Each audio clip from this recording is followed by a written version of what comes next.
What's good, gamers? Little941 here, back with another Destiny 2 weapon review video. In this one, we're going to be taking a look at the brand new / returning New Land Beyond sniper rifle that is part of the pre-order bonuses for Edge of Fate. But before we get too deep into the video, y'all can click like and hit subscribe as well. That'd be really cool. I put out a video at least once a week on Fridays at noon Eastern Time, and I really appreciate if y'all would stick around for the future. Thank you very much. Alright, so New Land Beyond is a returning version of No Land Beyond back from the original Destiny 1. Considering I've heard both the extremes of opinions, it's pretty worth making a video on, because that means this gun is either actually ass, and you can get a bunch of clicks that way, or people are just not understanding how to actually use the gun. I figured, let's take a look at it. Oh, it's ass. It's pretty bad. It's usable, and it's not like the worst gun in the game, and I'm having a blast with it, but it's not a good gun. It's just like they put the normal aggressive frame behavior on a gun with no scope, so the barrel just gets in the way when you're aiming, and the slightest amount of flinch absolutely ruins you.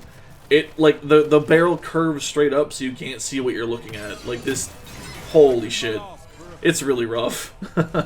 Now, it says to 72 RPM, so we're gonna assume that it's playing off of the aggressive frame skeleton, and on paper, it seems fantastic. Funny detail, that 21 reload speed, that pertains to the bolt cycling rate. So with a reload speed buff, like from On Your Mark or Rally Barricade, you can get more shots downrange faster. Not that I think you really want to, but follow-up shots after whiffing the crit and hitting a Guardian with a body shot come out faster with that in mind, so, I mean, sure. And, like, there's a little bit of delay between when the animation ends and when you can actually fire, so there's, like, some sprint canceling you can do here. I don't do that because I'm lazy and dumb and bad, but you know, there's some reload tech here that you can fuck with that they intentionally left in, so. But with that one, kinetic loaders are basically required because that makes you chamber faster. But even with max reload buffs and duration multipliers as low as possible, I don't think it even comes close to 72 RPM. I think it's more like half that, like 30 shots a minute. I'm not entirely sure. Now on to the rest of the stats. So I'm going to be throwing it against Occluded Finality, Macabre, Keen Thistle, and Critical Anomaly. The latter two both have adept versions. Compared to these five, has the highest range, the highest stability,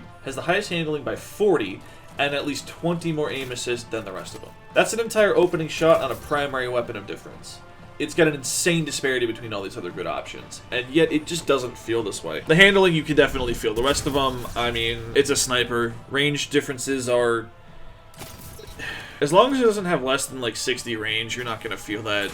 The average person's not going to feel that anyway. There will be shots you line up perfectly, or you think will at least tag your target in the body, and it just straight up misses sometimes. And it's like the bullet has travel time or some shit. Like, sure, you'll get kills, it's not impossible, but it's not the easiest thing in the world to do. Like I mentioned before, I was having a little bit of fun, so let me take you through how I made this messy bitch work for me, at least a little bit. I remember really loving this thing back in Destiny 1, so I did everything in my power to bring myself back to that era. I pulled Vestian Dynasty out of collections, I put on an old D1 armor set and exotic, I wore a single shader on all of my gear, and I slowed my ADS speed down a couple notches just to really get into it. Yeah, it doesn't matter, this doesn't feel like a Destiny 1 sniper. Over the years, they've slowly just made snipers worse and worse to fight with in Destiny 2. High zoom, lots of flinch, slow recovery on flinch, and terrible accuracy while moving even the slightest bit. Unless you've got opening shot active, you're better off just using a pulse rifle or some shit that you'd think would be less effective at the far end of the range extremes than the weapon typically built to fight back from way the fuck out there, which is a sniper rifle. Like, why the fuck are pulse rifles beating sniper rifles at sniper rifle ranges? What the fuck is this shit? It really sucks, because I was excited when the rumors of No Land Beyond coming back started circulating. I think it was originally Datamined or some shit. Like, I fucking love bolt and lever action weapons in games.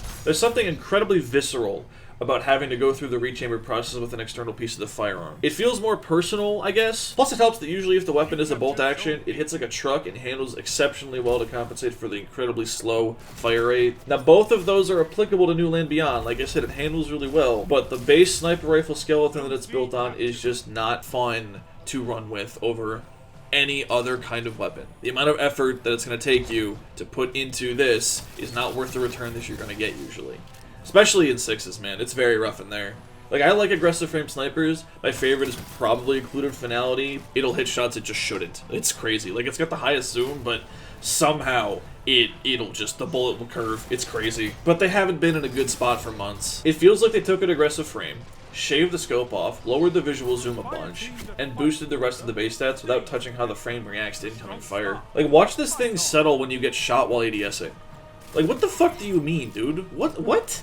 I can't see my target. If there was a clear scope there, the reticle would be off target for sure, but I could still see what I'm aiming at. The sight picture would still let me see the target and where they moved. Like, what? What the fuck? I can't. What the fuck do you mean? It's incredibly obstructive to try and use this. Now, like I said, it's not very effective, and sure, it was frustrating to lose, but in order to make this thing pop, you have to play in a very specific way, like a very hit-and-run guerrilla tactic style, like I mentioned way back in my multi-mock video, where you gotta use your map knowledge and your mobility to your advantage. You gotta pick your shots, you gotta pick your points to, like, okay, so I gotta defend off this choke point, I'm gonna play in this such a way, and we're going to wait for someone to come to me, or I'm gonna shoot, and I'm gonna immediately move, I'm gonna immediately relocate to somewhere else that they're not going to be expecting me at, right?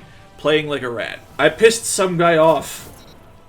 Like, I got hate mail on PlayStation. You know how hard it is to send hate mail on PlayStation? How frustrating it is to have to send? Like, you have to type each individual letter with a controller. I got hate mail for you for playing this way. I didn't even do good that match, either. This dude almost dropped 30 kills in a competitive match, but clearly he wasn't mad or anything. What a fucking wiener, man. Oh my god. Now, none of the exotic perks really do much in PvP, unless you can stack enough crit kills to get a body shot one tap. But I haven't seen anybody pull that off yet, and I really don't think you're going to get a consistent number of kills without dying with this thing to make the Master something you can rely on and plan for. I've heard that it's like a 75% damage bonus at max stacks in PvE, so with that you can probably body shot, but that's like 20 kills without dying. And if you've noticed, this is not a primary weapon, it's a special weapon, so you're beholden to green. So, like, I don't know. Despite understanding why this is a special weapon and not a primary, I don't really like it. I'm not a fan of rule breakers, and the ammo economy is a sacred one that creates extreme pain points when it's broken. So like I said, I understand it, and it makes sense as this wouldn't be a primary weapon. But, like, being stuck to the limitations of special weapon economy when this weapon is already very rough to use just feels bad.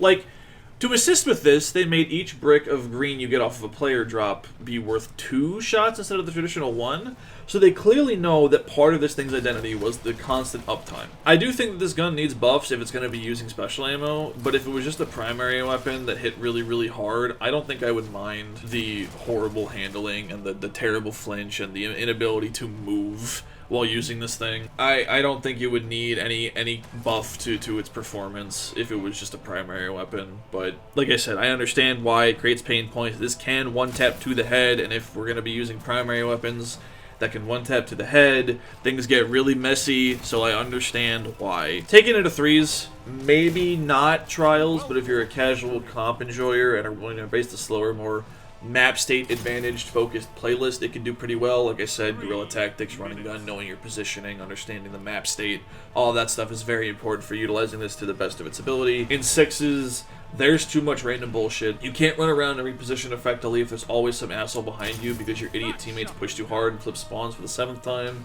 And getting a shot off in general is much harder since there's always somebody at the angle you didn't watch to blink at you to make you settle awfully again. Like, just take it into 3s, take it into something slower. 6s are way too chaotic. You can make it work, like I said, it's not impossible, but I think this does best in 3s. Apparently this is really, really good in PvE. Now, like, who would have thought, right?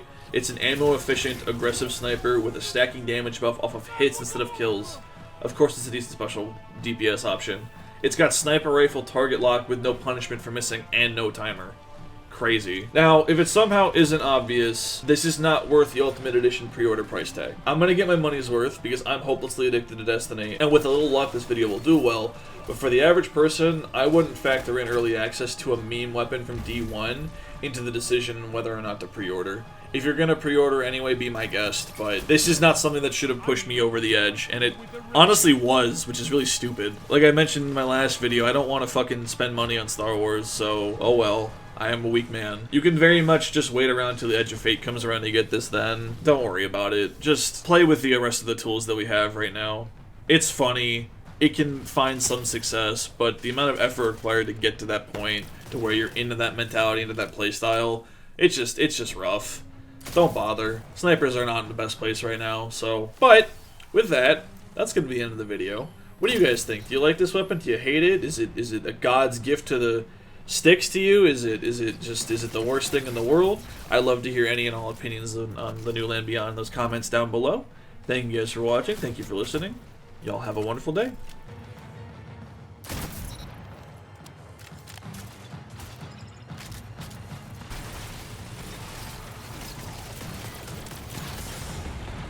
You captured Zone C.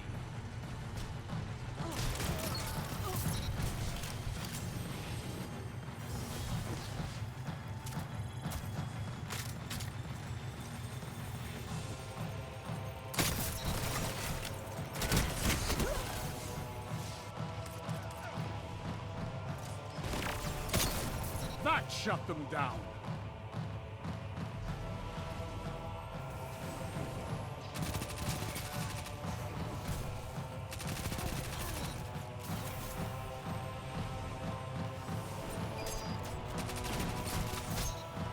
Enemy has the spark.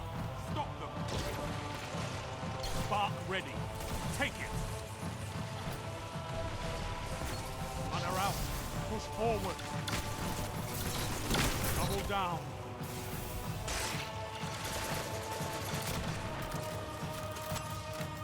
The spark is available. Run her out. Push forward.